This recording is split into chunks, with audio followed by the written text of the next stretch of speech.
किसी परमेश्वर के धन्य नाम की महिमा हो। प्रभात मनन के सत्र 1114 में आप सभी का स्वागत करता हूं। आइए आज का मनन के लिए हम पढ़ते हैं पहला थिस्सलुनीके अध्याय 5 पद 8।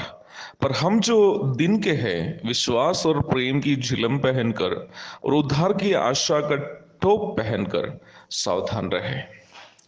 कल हम ये मनन कर रहे थे कि हम मसीही विश्वासी दिन के हैं और रात या अंधकार के नहीं हैं।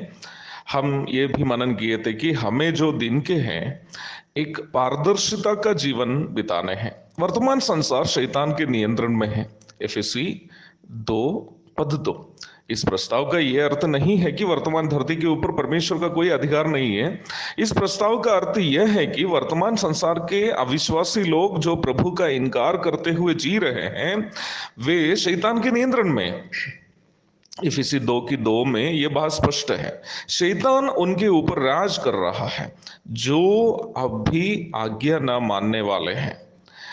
इस संसार के सभी प्रकार की व्यवस्थाओं के ऊपर भी शैतान का प्रभाव है, चाहे राजनीति क्यों न हो, सरकार, न्याय व्यवस्था, शिक्षा आदि सभी के ऊपर शैतान का प्रभाव है। ऐसी एक दुनिया में शैतान के नियंत्रण के बाहर परमेश्वर के वचन के अनुसार जीना एक चुनौतीपूर्ण कार्य है। हर क्षण शैतान ये कोशिश में रहता है कि वह कैसे प्रभु के लोगों को गिराए। उसके लिए वह हमारे मित्रों को, साथ पढ़ाई करने वालों को, पड़ोसियों को आदि हम प्रतिदिन मिलने वाले किसी का भी उपयोग कर सकता है। अवश्य ये याद रखें कि हमारा शरीर अभी भी पाप से प्रभावित होने के कारण शैतान के द्वारा तैयार किए जाने वाले इन फंदों में हम आसानी से गिर भी सकता है।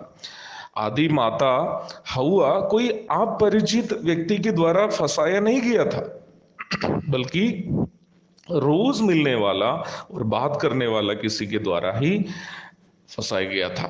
ऐसी परिस्थिति में अपनी सुरक्षा के लिए परमेश्वर का वचन हमारे लिए कुछ अनिवार्य हथियारों की जानकारी यह हमें दे रहा है। उसमें पहला विश्वास है। विश्वास के बारे में कई लोगों की गलत फहमी यह है कि परमेश्वर या परमेश्वर के वचन पर उनकी जानकारी ही उनका विश्वास है। लेकिन मेरे प्यारों, मैं आपसे कहना चाहता हूं कि परमेश्वर के बारे में या परमेश्वर के वचन में हमारी जानकारी विश्वास नहीं है। हमें परमेश्वर के वचन में जानकार होना जरूरी है, परंतु हमारी जानकारी हमारा विश्वास नहीं है। विश्वास वास्तव में आश्रय या भरोसा है। मैं उसके लिए एक सरल उदाहरण आपसे कहना चाहता हूं। मेरे एक मित्र के माँ बाप जो केरल में रहते हैं, वे लोग हवाई जहाज में चढ़ने से डरता है। जब उनका बेटा उनसे कहता है कि पापा मम्मी ट्रेन से बिहार पहुंचने के लिए 2 दिन लगेगा, आप लोग परेशान हो जाएंगे, इसलिए हवाई जहाज से आप लोग जल्दी बिहार आ जाइएगा। तब वे लोग कहते हैं बेटा हम जानते हैं कि हवाई जहाज जल्दी पहुंच जाएगी, परंतु हम लोग चढ़ नहीं पाएंगे। इसका मतलब मेरे मित्र के माँ बाप के पास ये जानकारी है कि हवाई जहाज सुरक्षित है और जल्दी बिहार पहुंच जाएंगे, परंतु उनको यह विश्वास नहीं है कि हवाई जहाज उनको सुरक्षित और जल्दी पहुंच जाएगी। कई लोगों के विश्वास वास्तव में मेरे मित्र के माँ बाप के समान ही है। उनके पास परमेश्वर के बारे में जानकारी है, परंतु परमेश्वर पर भरोसा उनको नहीं है।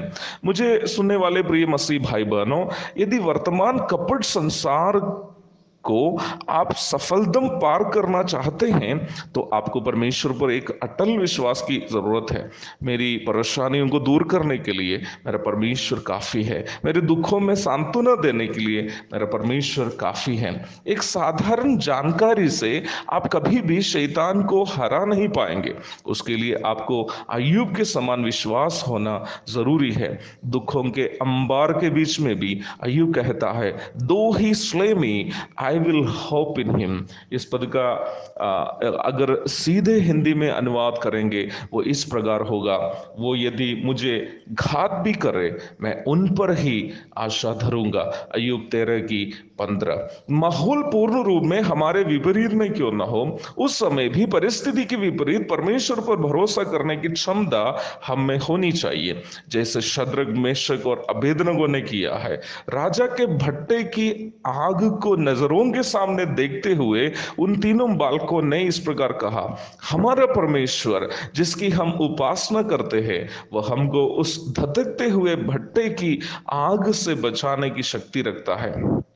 वरन है राजा, वह हमें तेरे हाथ से भी छुड़ा सकता है। परंतु यदि नहीं, तो है राजा, तुझे मालूम हो कि हम लोग तेरे देवता की उपासना नहीं करेंगे और ना तेरी खड़ी कराई हुई सोने की मूरत को दंडवत करेंगे। दानिएल अध्याय 3 पद 17 और 18। परमेश्वर भरोसा करने का मतलब ये होना चाहिए कि परमेश्वर ही हमें बचाएगा, वो विश्वास। और जैसे शद्रक मेशक अबेदनगो ने कहा, एक ऐसा विश्वास और एक ऐसा जीवन का अनुभव हमें होना चाहिए, यदि परमेश्वर मुझे नहीं भी इस परेशानी से जिसको मैं फिलहाल झेल रहा हूं वो नहीं भी बचाए, तो भी मैं परमेश्वर पर ही भरोसा रखते रहूंगा। मुझे सुनने वाले प्रिय भाई बहनों, क्या आपके अंदर वो विश्वास है जो विपरीत परिस्थिति में भी परमेश्वर पर भरोसा रखने के लिए आपको प्रेरित करता है?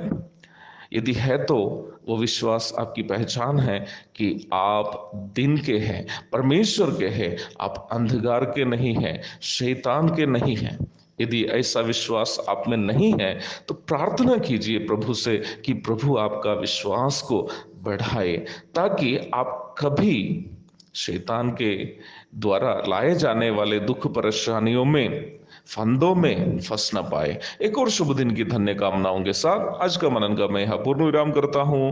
प्रभु के नाम की महिमा हो। आमीन।